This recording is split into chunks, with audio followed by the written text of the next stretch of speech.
பொம்பளைங்கள permission கேட்டு தொடுற சிவகுமாரும் சின்ன தளபதி அருணும் 2 பேரும் பேசிகிட்டு இருக்காங்க அன்சீனில். அதில் வந்துட்டு சிவகுமார் வந்து அருண் கிட்ட சொல்கிறாங்க, நேற்று முத்துக்கு மட்டும்தான் கிளாப்ஸ் வந்துச்சு, கவனிச்சிங்களா அப்படின்னு சொல்லிட்டு கேட்குறாரு. உடனே நம்ம சின்ன தளபதியும் என்ன சொல்கிறாரு அப்படின்னா, இந்த மாதிரி ஆமாம் நானும் கவனித்தேன், ஆக்சுவலாக நம்ம பேரில் தான் தப்பு, அவனை வளர்த்து விட்டதே நம்ம தான், நம்ம அவனை கொஞ்சம் தட்டி தட்டி உட்காத்தி வச்சுட்டோம், நம்ம கொஞ்சம் மண்டையில் தட்டி உட்கார வைக்காமல் இருந்திருந்தோம் அப்படின்னா அவனே ஏதாவது வாய் விட்டு வளரிருப்பான், மக்கள்கிட்ட கெட்டு பேர் வாங்கியிருப்பான் அப்படின்னு சொல்லிட்டு அருண் சொல்கிறாரு. ஸோ இது எந்த மாதிரி ஆட்டிடியூட் அப்படிங்கிறது தெரியல. இவங்க 2 பேரும் இவங்களை பற்றி என்ன நினச்சிட்டு இருக்காங்கன்னு நமக்கு சத்தியமாக புரியலை.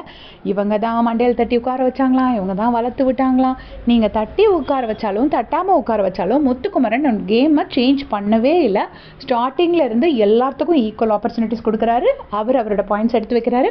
நீங்கள் எல்லோரும் தூங்கிட்டு இருக்கும்போது அவர் முழிச்சிருந்தா உங்களுக்கு பார்க்குறதுக்கு அப்படி தான் தெரியும், அவர் டாமினேட் பண்ணுற மாதிரி தான் தெரியும்.